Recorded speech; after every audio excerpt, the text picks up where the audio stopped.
क्या आपने कभी सोचा है कि सिर्फ एक व्रत, एक कथा किसी निर्धन को राजा बना सकती है, किसी शापित को मुक्त कर सकती है और किसी का भाग्य ही पलट सकती है? ये कोई कल्पना नहीं, ये है बृहस्पति देव की अद्भुत कथा। नमस्कार भक्तजनों, आज आप सुनने जा रहे हैं बृहस्पति देव की पवित्र और चमत्कारी कथा। एक ऐसी कथा जिसे सुनने से जीवन की हर मनोकामना पूर्ण होती है और जो व्यक्ति गुरुवार को श्रद्धा से इसका श्रवण करता है, उसके घर में लक्ष्मी और ज्ञान दोनों का वास होता है। तो मन को शांत कीजिए, हृदय को भक्ति से भर लीजिए और आइए प्रेम पूर्वक बोलिए, बृहस्पति देव की जय, लक्ष्मी नारायण भगवान की जय। बहुत समय पहले भारतवर्ष के एक समृद्ध राज्य में एक दयालु और दानी राजा राज्य करता था। राजा प्रतिदिन ब्राह्मणों की सहायता करता, गरीबों को दान देता और हर प्राणी में भगवान का रूप देखता था। लेकिन रानी, वह इस सब से नाराज रहती थी। उसे लगता था कि राजा बेवजह धन लुटाता है। वह न तो दान करती, न पूजा, न श्रद्धा, बल्कि वह कहती, धन देना मूर्खता है, इसे संभालो, बांटो नहीं। परंतु नियति ने उसके लिए कुछ और ही लिखा था। एक दिन जब राजा शिकार पर गए, महल में रानी अकेली थी। तभी एक साधु भिक्षा मांगते हुए महल के द्वार पर पहुँचे। रानी ने तिरस्कार से कहा, महाराज, मैं दान पुण्य से तंग आ गई हूँ। साधु मुस्कुराए, उनकी आंखों में गहरा प्रकाश था। उन्होंने कहा, देवी, धन और संतान तो पापियों के घर भी होते हैं। दान वही दे सकता है जिसके हृदय में ईश्वर बसते हैं।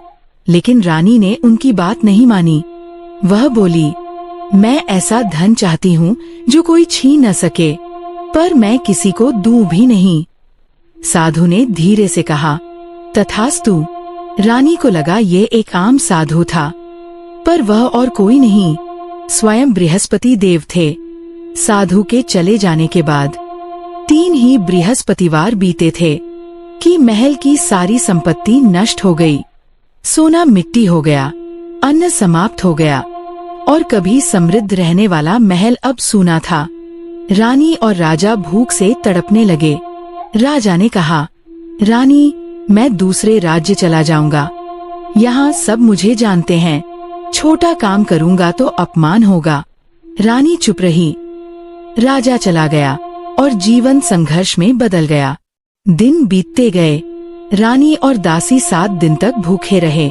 रानी ने दासी से कहा, मेरी बहन धनवान है, जाकर उससे सहायता मांग। दासी गई, पर बहन उस समय गुरुवार व्रत कथा सुन रही थी। कथा समाप्त होने तक उसने दासी से बात नहीं की।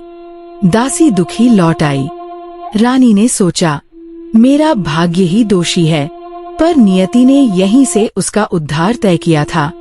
रानी की बहन कथा समाप्त करके आई और बोली, बहन, मैं व्रत कथा में थी, इसलिए बोल नहीं सकी, पर चिंतित मत हो, बृहस्पति देव सबकी मनोकामना पूरी करते हैं।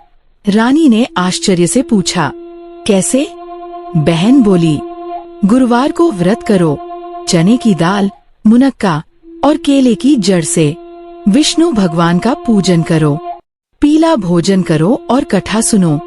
रानी ने अगले गुरुवार वही किया, लेकिन भोजन का कोई साधन नहीं था। फिर अचानक एक व्यक्ति आया और 2 थालों में पीला भोजन दे गया। वह व्यक्ति कोई साधारण मनुष्य नहीं, स्वयं बृहस्पति देव थे। रानी का मन श्रद्धा से भर गया।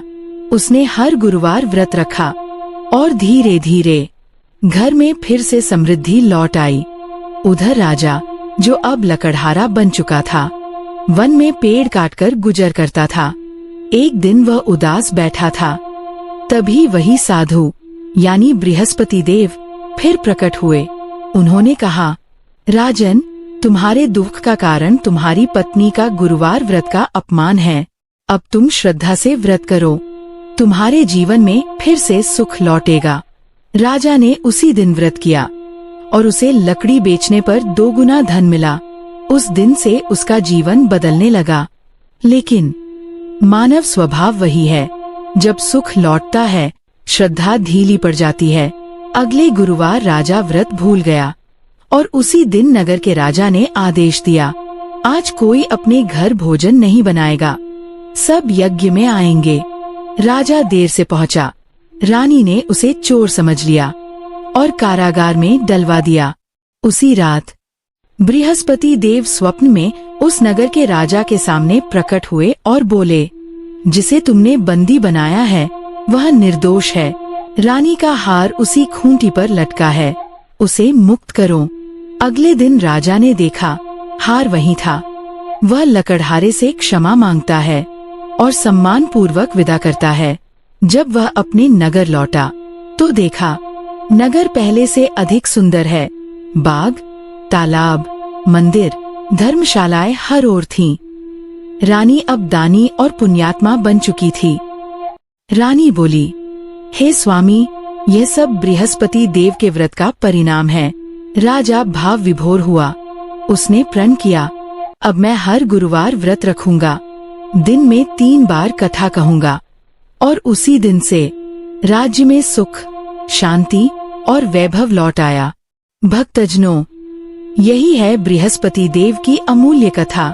जो इसे सच्चे हृदय से सुनता है, उसके जीवन से दरिद्रता, क्लेश और अंधकार दूर हो जाता है। यह कथा सिखाती है, दान ही सच्चा धन है, भक्ति ही सच्चा बल है और श्रद्धा ही सबसे बड़ा सौंदर्य है। तो जब अगला गुरुवार आए, पीले वस्त्र धारण करें, भगवान विष्णु और बृहस्पति देव का पूजन करें और इस कथा का स्मरण करें, क्योंकि जो बृहस्पति देव की कृपा चाहता है, उसे पहले उनके ज्ञान और दया का सम्मान करना होता है। प्रेम पूर्वक बोलिए, बृहस्पति देव की जय। जय श्री हरि विष्णु। अगर ये कथा आपके हृदय को छू गई हो तो इसे अपने प्रियजनों के साथ अवश्य साझा करें। हर गुरुवार इसे सुनिए और बृहस्पति देव की कृपा अपने जीवन में अनुभव कीजिए। जय गुरुवार, जय बृहस्पति देव।